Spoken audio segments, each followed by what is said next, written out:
आज की वीडियो में हम संतरे की खेती को पढ़ेंगे। लेकिन इससे पहले मैंने आम, केला, अमरूद, नींबू, खजूर, अंगूर इन सभी फल वृक्षों पे वीडियो बना दिया है। यदि आपने वो वीडियो नहीं देखा है तो डिस्क्रिप्शन में उसके लिंक दे रखे हैं। तो चलो संतरे की खेती का विस्तार से वर्णन करते हैं।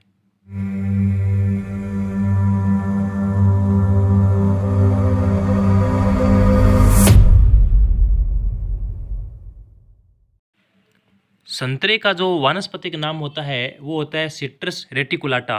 और संतरे का जो कुल होता है वो होता है रुटेसी। इसके अलावा नींबू और बेलपत्र का भी जो कुल होता है वो होता है रुटेसी। संतरे, नींबू, बेर इन सभी में गुणसूत्र जो होते हैं वो 18 होते हैं। और संतरे का जो फल प्रकार होता है वो हेस्पेरेडियम सरस या हेस्पेरेडियम बेरी कहलाता है। संतरे में खाया जाने वाला भाग जो होता है वो होता है प्लेसिले रसीले प्रेसेंट्रल रेशियो होते हैं। उसका उद्गम स्थान दक्षिणी चीन है, जबकि नींबू का उद्गम स्थान भारत है। संतरे को मैंडरीन भी कहते हैं। अब एक क्वेश्चन यहाँ पर बनता है कि मैंडरीन किस फल वृक्ष को कहते हैं? संतरे को कहते हैं। संतरे में विटामिन सी, ए और बी प्रचुर मात्रा में पाए जाते हैं। संतरे की जलवायु की बात करें तो इसकी जो जलवायु होती है वो उष्ण व उपोष्ण जलवायु होती है। तापमान इसका 23 से 40 डिग्री सेल्सियस उपयुक्त रहता है इसकी वृद्धि के लिए। और संतरे की खेती के लिए सबसे जो विख्यात क्षेत्र है वो है नागपुर, क्योंकि नागपुर का संतरा सबसे अधिक फेमस है। दोमट मिट्टी जिसका पीएच मान 6 से 8 हो, ये वो भूमि उपयुक्त रहती है। इसकी उन्नत किस्मों की बात करें तो इसकी उन्नत किस्में कौन कौन सी है उसको भी देख लेते हैं। तो खासी संतरा, कुर्ग संतरा, दार्जिलिंग संतरा, लाहौर लोकर, नागपुरी संतरा, ये इसकी इंपोर्टेड किस्में हैं। इसमें नागपुरी संतरा और जो लाहौर लोकल जो किस्म है ये सबसे इम्पोर्टेंट है। इसके अलावा जो किंग है और विलोलीफ है, इसके दोनों के संकरण से किन्नू किस्म उत्पन्न की गई है, जो कि पंजाब व राजस्थान में अत्यधिक मात्रा में इसका व्यवसाय किया जाता है। तो किन्नू किसके संकरण से तैयार की गई है? किंग व विलोलीफ के संकरण से तैयार की गई है।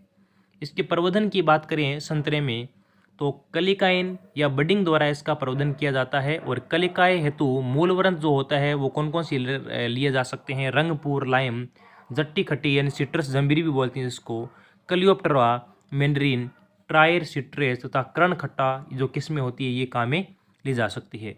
मूलवृंत की बात करें तो इसको जो मूलवृंत होते हैं फरवरी मार्च में तैयार किए जाते हैं तथा कलिकाइन सितंबर अक्टूबर व फरवरी मार्च में तैयार किए जाते हैं। तो इम्पोर्टेंट यहाँ पर ये भी चीज़ है कि कौन कौन सी मूलवृंत के रूप में ली जाती है काम। जो रंगपुर लाइम है या जट्टी खट्टी है, ये अत्यधिक इंपॉर्टेंट क्वेश्चन है। जट्टी खट्टी वाला जो है मूलवृंत ये बहुत ज़्यादा इंपॉर्टेंट है, इसका बहुत बार क्वेश्चन भी आ चुका है एग्जाम में।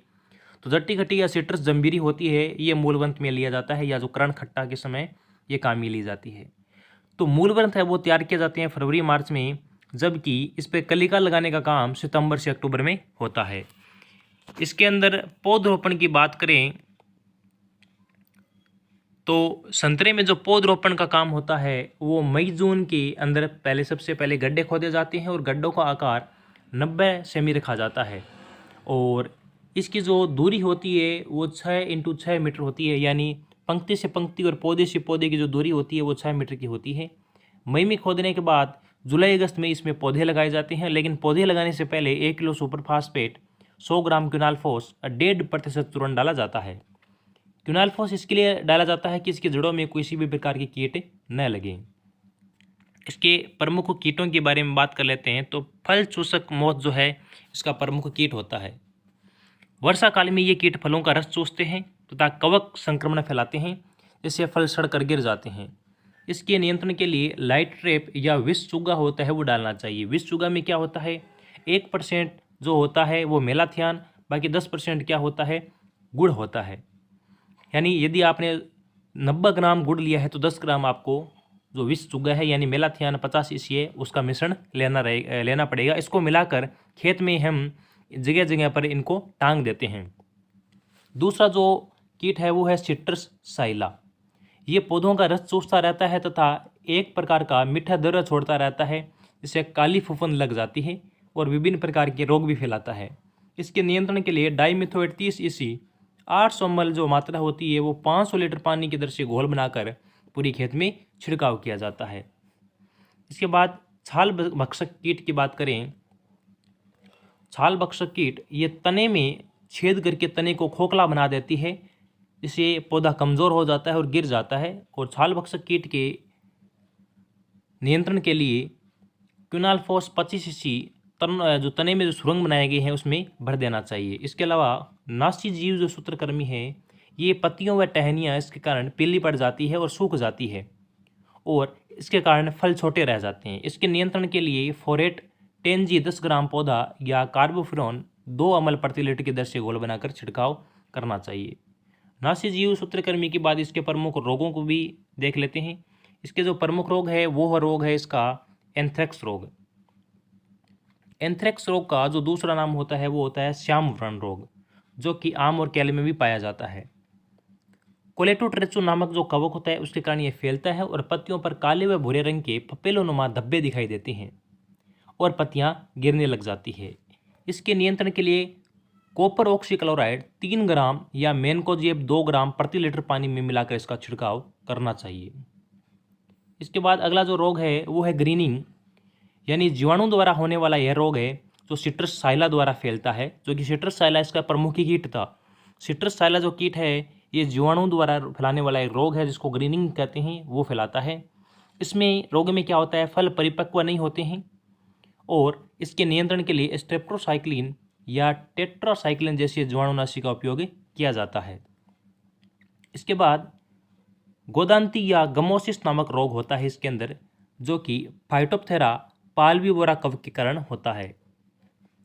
इसमें क्या होते हैं, तने व मुख्य शाखाओं पर गोंद जैसा पदार्थ निकलता रहता है और बोर्डोमेसन या कॉपर ऑक्सीक्लोराइड द्वारा इसका नियंत्रण किया जा सकता है। इसके बाद है ट्रिस्टेजा, यह वायरस द्वारा फैलने वाला रोग होता है। यह कागजी नींबू को अत्यधिक प्रभावित करता है और ये तने की छाल में गड्ढे बना देता है या छत्तेनुमा संरचना बना देता है जिससे पौधा सूख जाता है। इस रोग का संचार करने वाला जो प्रमुख कीट होता है वो होता है माहू कीट, यानी माहू कीट होता है वो सिस्ट्रेजा नामक रोग को फैलाता है जो कि वायरस द्वारा होता है। इसके नियंत्रण के लिए सहनशील मूलवृंतों का प्रयोग करना चाहिए, जैसे Rangpur lime, rough lemon, Cleopatra, trifoliate orange और सिट्रेज। इन मूलवृंतों को लेकर इस रोग से कुछ उपचार किया जा सकता है या नियंत्रण किया जा सकता है। इसके अलावा इसकी व्याधि पढ़ लेते हैं तो प्रमुख है, इसकी प्रमुख व्याधि है फलों का गिरना, और फलों को गिरने से रोकने के लिए 2,4-D या NAA 50 ppm का छिड़काव करना चाहिए। नेपथलीन एसिटिक एसिड NAA का पूरा नाम है। उपज की बात करें तो 3 से 4 वर्ष की उम्र में यह फल देना शुरू कर देता है, जो कि 600 से 800 फल प्रति पौधा देता है और वजन की बात करें तो 70 से 80 किलो प्रति पौधा देता है। ये थी संतरे की मुख्य खेती। इसके बाद हम बेल की खेती का वर्णन करेंगे जिसका लिंक डिस्क्रिप्शन में मिल जाएगा।